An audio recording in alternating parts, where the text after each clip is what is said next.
Hello, I'm Dr. Mahua Bhattacharjee. We will be discussing the efficiency in exchange with an Edgeworth box diagram. So in the Edgeworth box diagram, we will be taking the two origin, OA and OB are the two origin of two individuals A and B. And now this IC A1, A2, A3 are respectively determining the consumer's A's satisfaction, and we know that higher indifference curve represents higher level of satisfaction. Similarly, now we will take the OB as an origin of the individual B, and then B1, B2, B3, taking this as an origin. So this is our indifference curves of the individual B. So now we get the indifference curve of two individuals. And now to understand that where is the Pareto optimality, we need to know that this is efficiency in exchange, that is both the consumer is optimally satisfied. So we know the change in satisfaction is represented by the marginal rate of substitution, that is by drawing a tangency, or it is by dy by dx. So that is the change of the commodity y consumed with every addition of the change in the consumption of x. So now in this point, if we take the example of this alpha, suppose this alpha is a non-optimal situation, Pareto non-optimal situation, in which the individual A is consuming this much of x and this much of y, and individual B is consuming this much of x and this much of y. So now in this situation we want to say that this is a non-optimal situation. Why? Because if the consumer moves from alpha towards P or alpha to Q, both the consumer, either of one will be in a higher position of satisfaction, keeping the other remaining on the same state. So obviously it is a better situation than the previous one. So that's why we consider that this to be a non-optimal situation. So now if we go from alpha to P per point, we understand that the individual B1 has improved from B2 to B3, but A has remained the same. So and on the other hand, if we go to the point Q, we understand that individual A has gone up from A1 to A2, but the B has remained the same.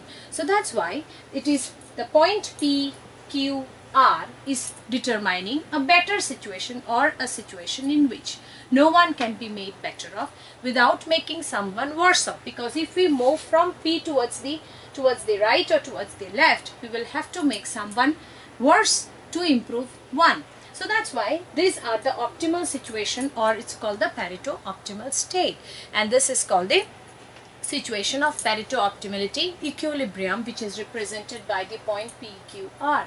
When we join this point PQR, we get the contract curve, and which can be named as CC dash. See, the contract curve represents the Pareto optimality points. But in this points, what are the things which is happening is that in this exchange efficiency, if we take only the indifference curve, the matter which is happening is that MRS XY of commodity X and Y of individual A is equating with MRS XY of B. Because if this is the tangency point and the slope at the point P is the same for both the consumer. So, but if we consider that the slope over here, where they were intersecting each other, so either of the ones MRS was higher than the other one, and so in this case the exchange would have been beneficial. So that's why there was an exchange, and with the exchange we reach the point P, in which both the MRS XY is coinciding, and that definitely been called as an improvement over the alpha point. So that's why this is called the Pareto optimality point.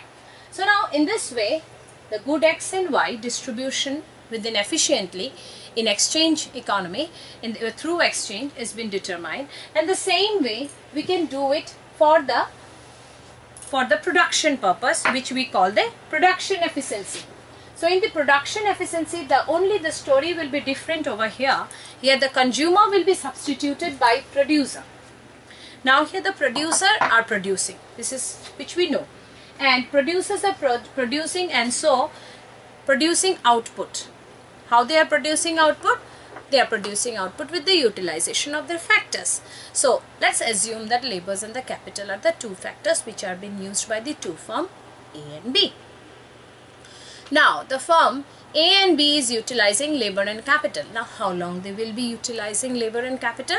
They will be going on substituting one for the another till the isoquants of each producer becomes the tangency of each of them of the isoquants becomes 1. That is, the MRTS, that is marginal rate of technical substitution, labor for capital, the firm A for production of commodity X is equal to MRTS LK of the firm B for the production of commodity Y. So both of them will be equated, and that one will be the production efficiency point. So we can explain with almost with the same, not with the same diagram, but the same methodology. The methodology is the same of the Edgeworth box diagram, in which here we will be substituting labor and here we will be using capital, and then again there will be, here will be capital, here it will be labor, and suppose this is your capital. And now here alpha is something where it has been showing the, not the combination of the goods consumption, but the combination of the factors utilization by the producer. I hope you understand. So now in this condition, what is happening, this is not ICA but it is IQ, that is isoquant, because we know that the producer's efficiency or the production output or the producer's equilibrium tools are isoquant and isocost. So here we have used isoquant, and so this IQA1, AQ2, A3 are the isoquant of the firm A, and B1, B2, B3 are the isoquant of the firm B. And so again the same position of the exchange of the resources, one by the exchange of the inputs, one for the another, will go on till the marginal rate of technical substitution, labor for capital of the firm A for the production of commodity X is equal to MRTS LK of the commodity for producing Y. So that's why you can use it A or B, or you can use it MRTS for commodity X and MRTS for the commodity production of the commodity Y. So this is something which we use generally, and this is the equilibrium situation which has been represented by the tangency of the two isoquants, and once again it is the Pareto optimal situation taking the producer's point of view, and that explains the efficiency of the production.